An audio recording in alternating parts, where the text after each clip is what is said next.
If you've been watching this channel for some time, you know that General Motors went through one of the most significant downsizings of its full-size automobiles in the 1977 model year. It was in that particular model year that everything from Chevrolet to Cadillac received a downsized full-size model. The models were 800 pounds lighter than before and about 18 inches shorter in overall length. So this was no small feat for GM to pull off. And the amazing thing about it is that GM actually proved in the end pretty successful in that downsizing of vehicles from the 1971 to 76 generation to the 1977 generation. Now, interestingly, as part of that downsizing, Pontiac Motor Division also obviously downsized its full-size vehicles, including the Catalina and Bonneville, for example. And Pontiac had relative success selling those vehicles. And let's take a look at the Bonneville for an example. A very handsome vehicle, and Pontiac sold it from 1977 through 1981. Now, through 1981, you may say, I thought these vehicles like the Caprice, as an example, continued on for many years into the future. In fact, the Caprice would continue on for almost a decade after that point.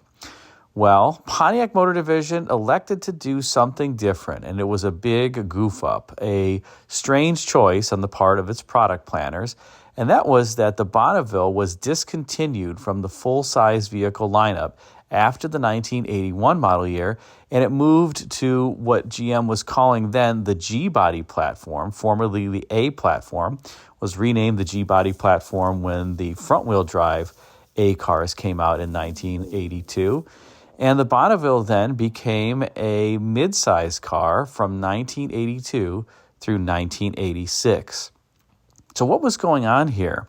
This 1982 to 1986 Bonneville was also not really all that successful. And why was that? Well, first of all, product planners reasoned that putting the Bonneville on the mid-size G-body platform would perhaps help spark some sales. The Le Mans was not selling all that well. That was on the G-body, and Pontiac planners thought that this would be a way to garner extra sales. On top of that, remember that the product planners were making these decisions in the early 1980s when inflation was still relatively high, and fuel prices were also quite high during this time frame. So remember that the success of the downsizing from 1977 through 1981 probably was interpreted as portending future success in incremental downsizing. Now, Pontiac decided to move its Bonneville to that midsize vehicle platform, and that's not the entire story. Remember, as I mentioned previously, the A-body was renamed the G-body. The rear-wheel drive A-body was renamed the rear-wheel drive G-body because of the introduction of the front-wheel drive A cars.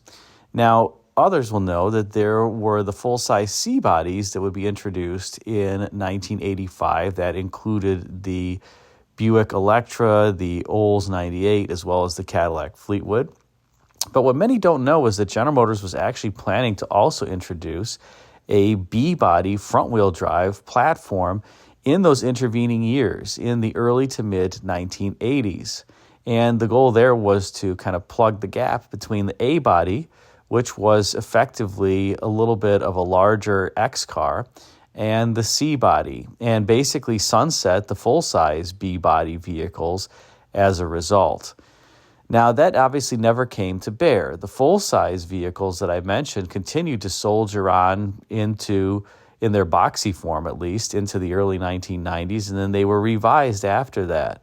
But the original plan was to let them go, and the C-bodies were going to be the largest vehicles that General Motors would produce. And if that's hard to imagine, well, just remember that, again, these cars were planned during a time period of high inflation, later a recessionary time for the U.S. economy in the early 1980s to try to quell the inflation. And it seemed quite rational at that time. You'd have the A-body, then you'd have a little bit bigger B-body, and you'd have the largest C-body cars that would form the top of the GM's lineup.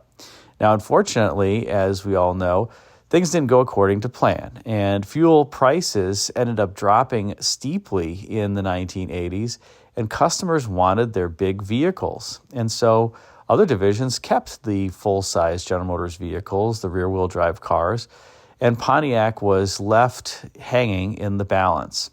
So what did it do? Well, it introduced a vehicle really from the Canadian marketplace that had been around for a long time, the Pontiac Parisienne, to the U.S. market. The Parisienne, similar to what it was in earlier years, was effectively no more than a warmed-over Chevrolet with a different grille and taillights and slightly different interior. But aside from that, it really was just a caprice. And Pontiac introduced the Parisienne late in the 1983 model year. It would continue on through the 1986 model year before the new H-body Bonneville would be introduced in 1987. So Pontiac's, let's say, introduced a full-size vehicle, and then that was replaced again by another downsizing in 1987. But the Parisienne represented for a brief moment in time this interesting confluence of factors and a desperation on the part of Pontiac to plug a hole in its product portfolio that it really should never have eliminated in the first place. Let's take a look at this beautiful 4,000-mile Pontiac Parisienne. This is not a Parisienne Brome. This is just a standard Parisienne, and talk a little bit more about it. Now, this was the final year for the Parisienne, 1986, and this particular vehicle was produced in Kansas City, Kansas. So by this point, the Parisienne was also being produced in the U.S. and really required just minor modifications versus the Caprice.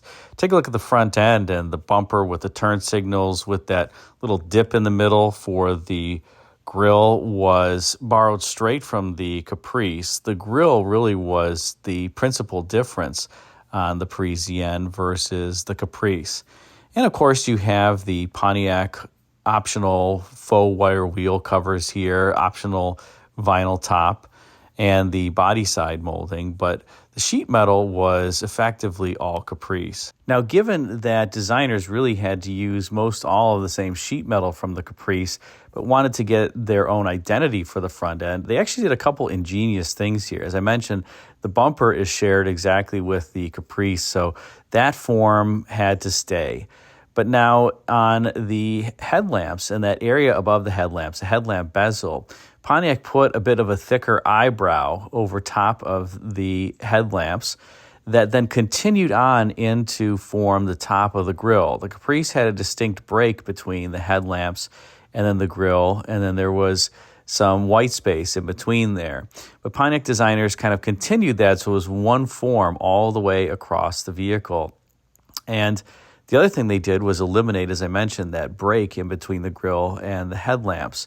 And, of course, gave it the vertically oriented grille. So with a little bit of, these minor touches, the front end changed pretty distinctively between the Pontiac as well as the Caprice. And as we rotate to the side, one of the things that the designers elected to do was really change a couple things here. First of all, the Caprice did have wide rocker moldings, but Pontiac had to have even wider rocker moldings. I mean, look at that rocker molding that runs the length of the car. It's enormous.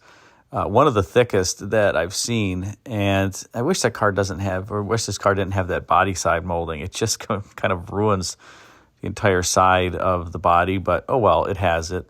And then, of course, because it's a Pontiac, it has to have a skirted rear wheel. So as opposed to the open wheel of the Caprice, the Parisienne had the skirted rear wheel.